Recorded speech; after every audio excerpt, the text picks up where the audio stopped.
Hello and welcome back to all of my friends, my fans, and my fellow FTFLers to the longest running weekly episodic fantasy football update show out there. That's right, it is the FTFL Weekly Update, and not only am I the host of this award-winning 7 seasons and counting show, not only am I the owner of the charter member Hulkamaniacs, but also the two-time and reigning, defending, undisputed champion of the Frozen Tundra Football League.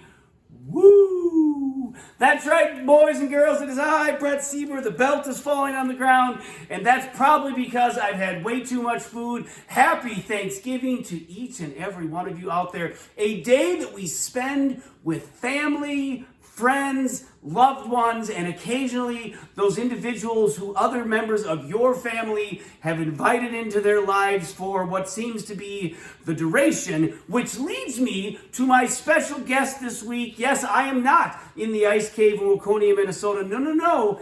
I am on location here in the windy city of Chicago, Illinois, home of the crappy, stupid, awful Chicago Bears. And my super amazing, awesome brother-in-law. Welcome to the show. Come on in, owner of the Pack Attack, Eric Light. How are you doing today? Happy Thanksgiving to you. Happy Thanksgiving. Welcome. I'm glad you could. I'm glad I could be here. That you had us here, and of course that you can be able to do this show together.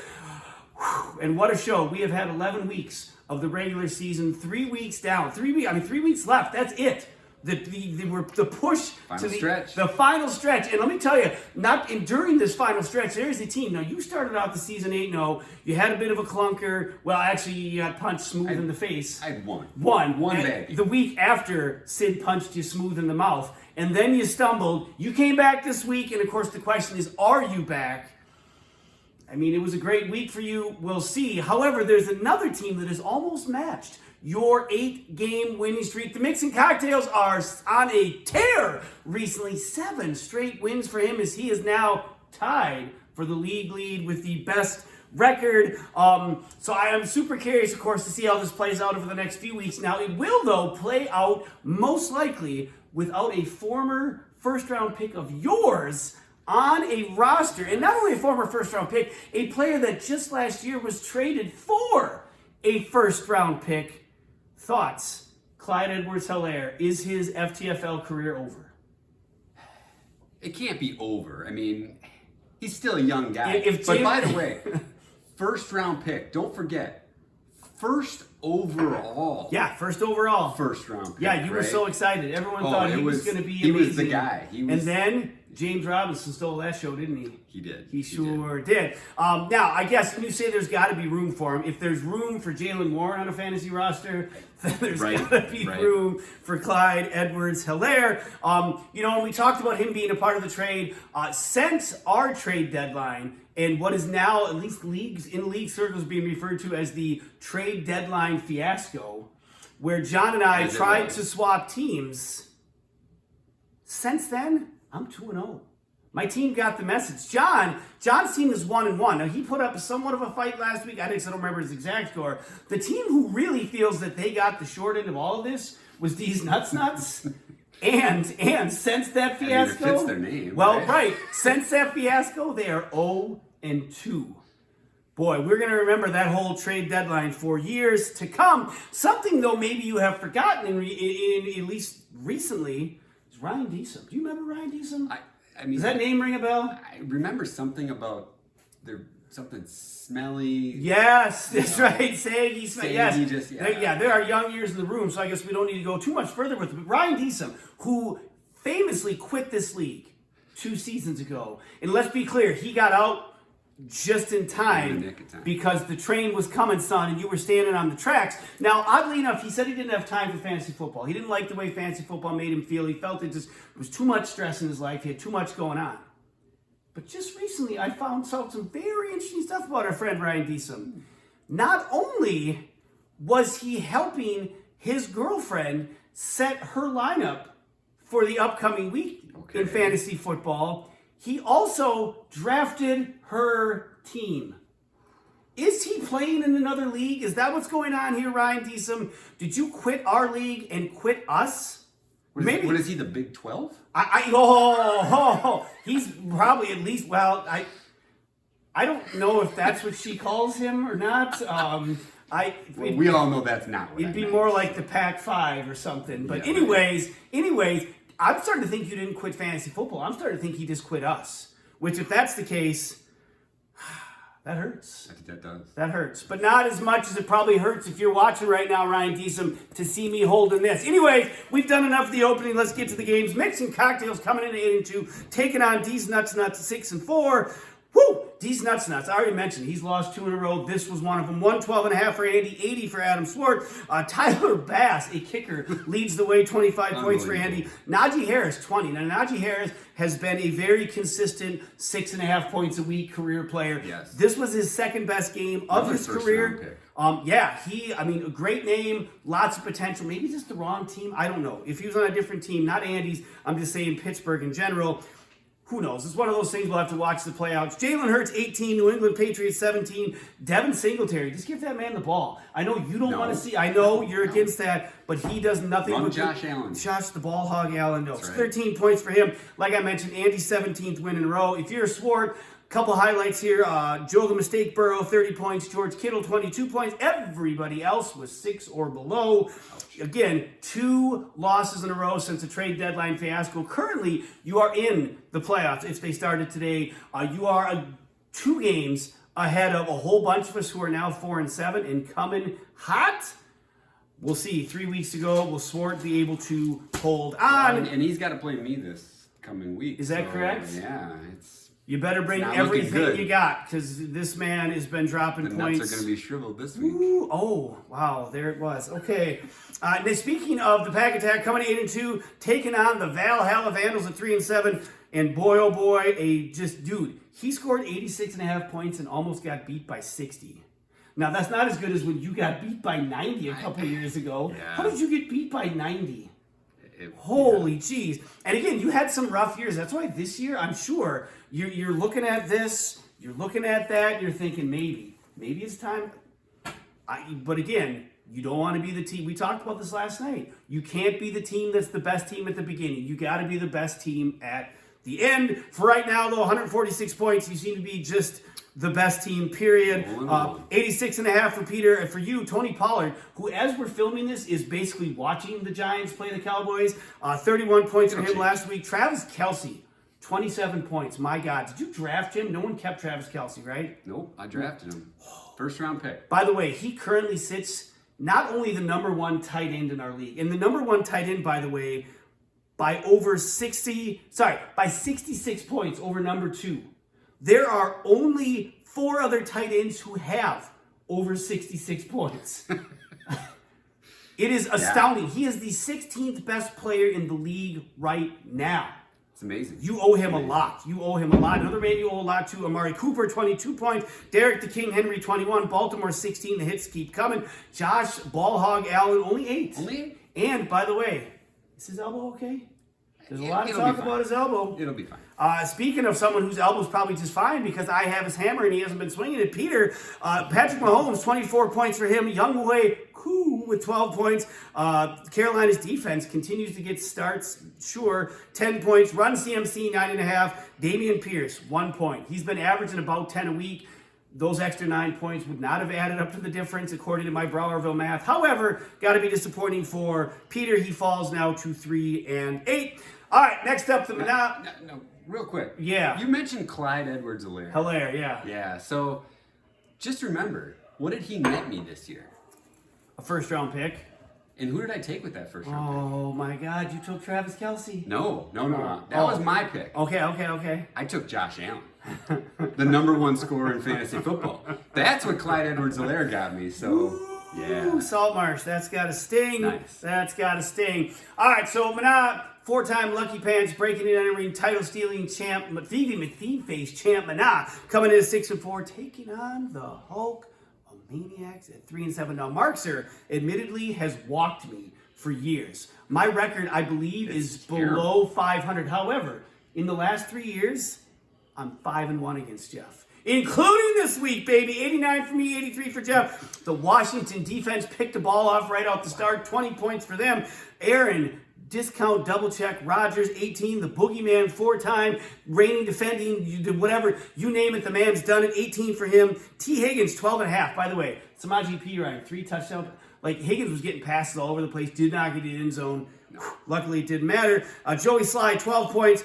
Juwan Johnson, 9.5. My tight end scored a touchdown. My defense scored a touchdown, which was great because Rondale Moore on the first play of the game pulled his groin on the slippery, dense, wet field conditions in Mexico City. That was wonderful. Like, that's a surprise. Let's be honest. That he got hurt or that it was humid in Mexico City.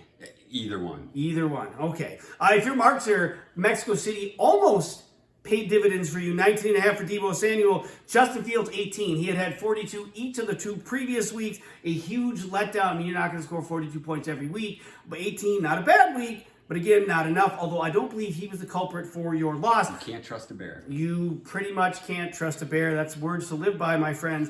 New York Jets defense, 11 points. DeAndre Hopkins, 10.5. Nick Chubb. Marcus Chubb only managed 5.5 this week. By the way, he's been averaging almost 15. That's a 10-point difference. Jeff lost by 6. Really little. Let's pause. Yeah, a little bit of Chubb. Let's pause to let Jeff do the mental math on those 10 points that Chubb didn't get. 6 points that you lost by. Yep, didn't quite add up. He'll blame it on all the buys. I will just say my team is better than yours, so deal. All right, well, it's that time of the show where we typically have a break where we answer stuff from the mailbag. Now, this week, I'm assuming because people have been traveling, the mailbag was completely empty. No mail. It's no what? No mail? No mail. No, I just, again, we've been, which is fine because you know who I'm tired of hearing from? Yeah, laugh it up, fuzzball. The damn number muncher. I'm tired of hearing from the number muncher. Wait, so instead of mail this week. Wait, what? Wait, what? What's going on? Oh. Bring it in. What is this? It's that a mail? letter. It's a letter. It's mail. Is that to me? No, it's to me. You have letter I got to mail. you on my show. On your show. I mean, you did announce last week that it was going to be in the Windy City, so I did. I'm assuming whoever it is thought, fine, let's. Hey, while you're over there, you want to grab me a beer, son? Nice. Atta boy. I'm going to need something to get me through this letter. Go. I have a feeling. I think you're right. All right, here's cheers to the champ. That's right. Cheers to the champ. Woo. All right, go ahead. Champ. Maybe like 10 years from now. So, here's the letter. Yep. Dear Eric, thank you you for taking my mail. Since the putz next to you is blocking my emails, this was the only way to get through. Enclosed is a list of the top bottom of points scored through week 11. Good news for Matt 2017. John took the bottom spot, and Brett still has 2 teams in the top bottom 5. Oh, and it's got a chart. It's got a nice little chart here. I should really. Who is this from? Look at this. I don't want to look at it. I know who. You know what? There's a chart. Look at that. That's great. It says. I told you to quit it. It says, side note, I don't care you what and it Jeff says. aren't close to the top bottom 5, as you only have 1 team in the 800s, and Jeff having top bottom points of 921. I'm not even sure what the hell that means. You and Jeff are on the top or on the bottom? I don't know. Or you're one of each? Something like that.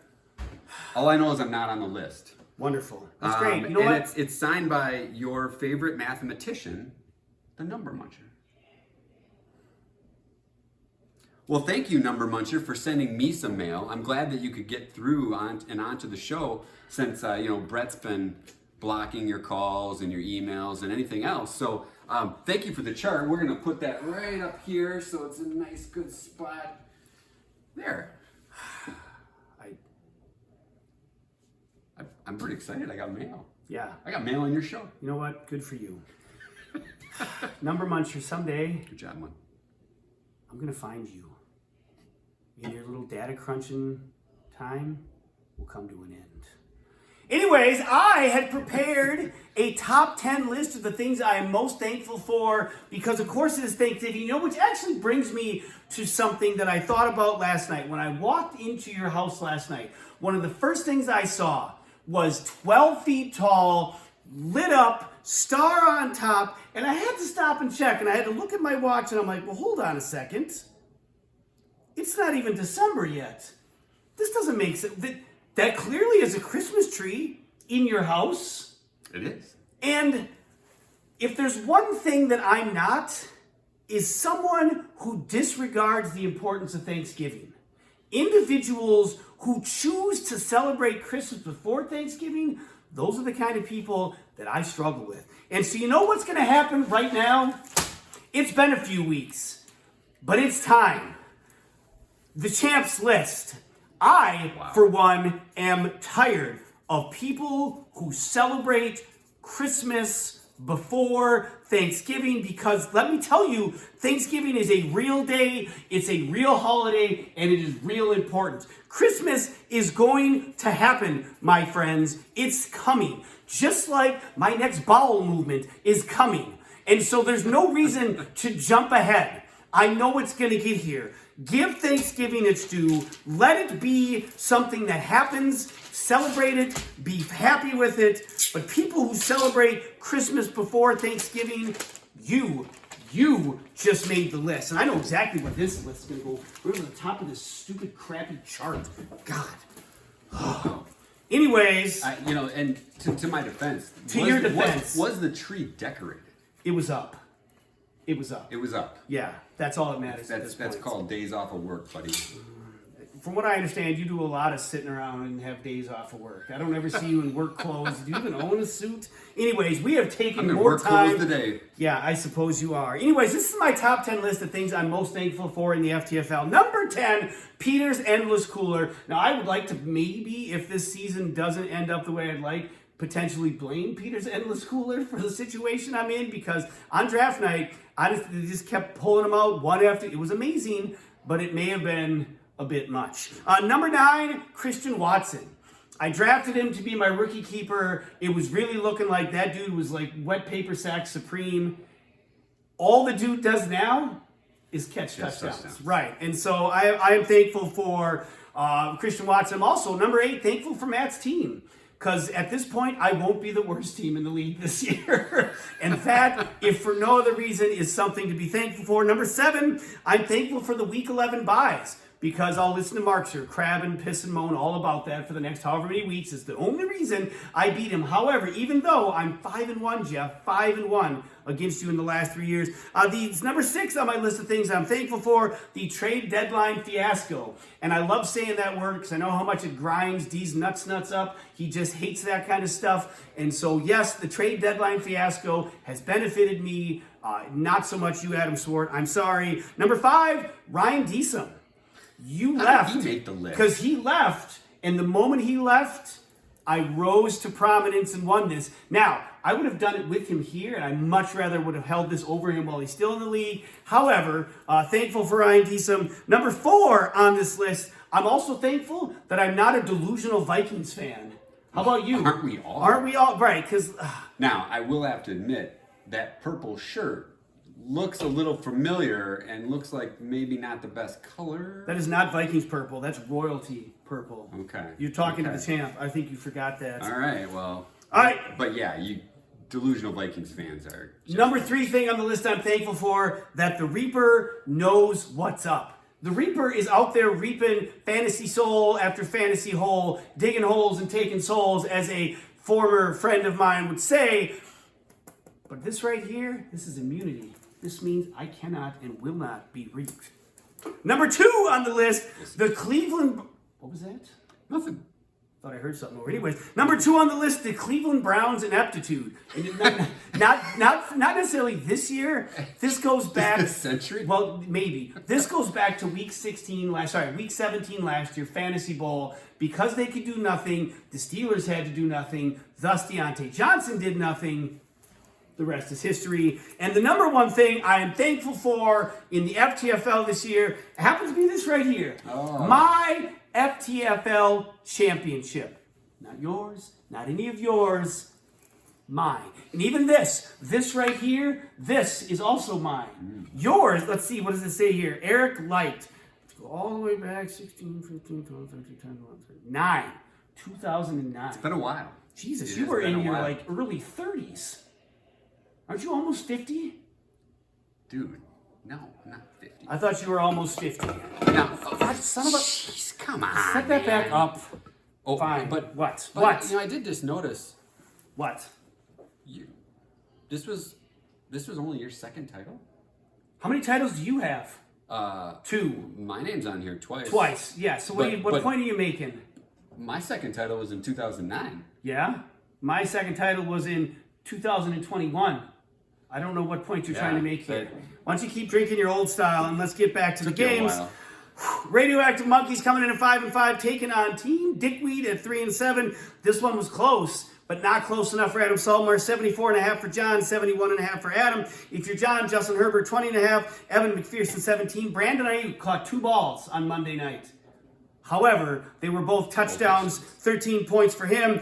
Kenneth, I do not gain points well, was in John's starting lineup again. He is averaging 2.6 points a week. That's John keeper worthy right there. I know.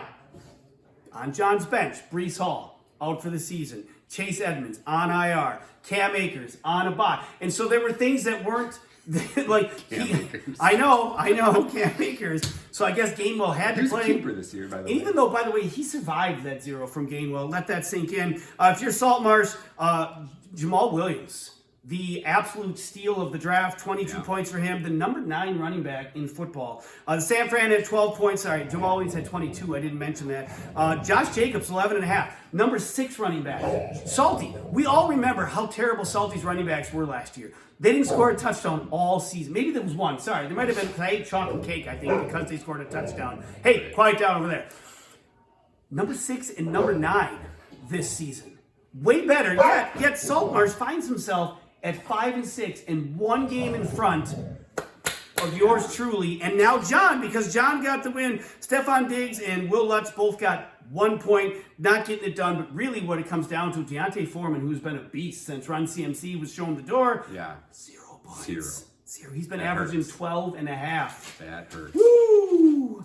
Speaking of hurts, last up but not least up, the Architect coming in at 1-9, taking on Make America Great and Glorious again at 7-3. And Sid continues his dominance over his friend and or favor giver. I don't know what exactly that relationship is. They've known each other a long time. 94.5 for Sid, 68.5 for Matt. If you're Sid, Devontae Adams, well worth the price of admission, 27.5 points for him. Dallas defense, 15. Daniel Carlson, 14. Austin Eckler, 13. Kirk, the Bum Cousins, 2 points. This is the second straight week that you have played Kirk Cousins and Dak Prescott, who, by the way, 28 points again on the bench.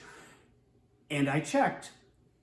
He has him starting tonight. Kirk Cousins is in the starting line. Sid is almost begging for the fantasy gods to punish him for continuing to count on Kirk Cousins. I don't get it. I'm pretty sure that was on your top 10 list. What was that? Delusional Vikings fans. I'm thankful that I'm not one. Let's play Kirk Cousins. You know what? Every That's week, pretty much. We're delusional Vikings fans. Well played. Spot on. If you're Matt here, 68.5 points. Derek Carr had a third of those, 22.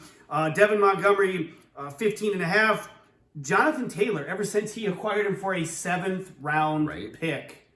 Holy cow. That is the trade of the millennium, potentially. 13.5 for him. 34. Good point. 34.5 points since being traded and or maybe escaping the pit that was Jeff's team. He had 5 players at 4 or below. The Vikings defense, 0 points. They could have scored 28 points and it still wouldn't have mattered. All right, here we are, folks. But what would have happened if Devontae Adams wasn't on? Actually, had they scored 28 points, he would have won. Sorry. Anyways, go ahead. But, you know, if Matt still had Devontae Adams. That's, by the way, that was 27.5. He still would have won. Yep.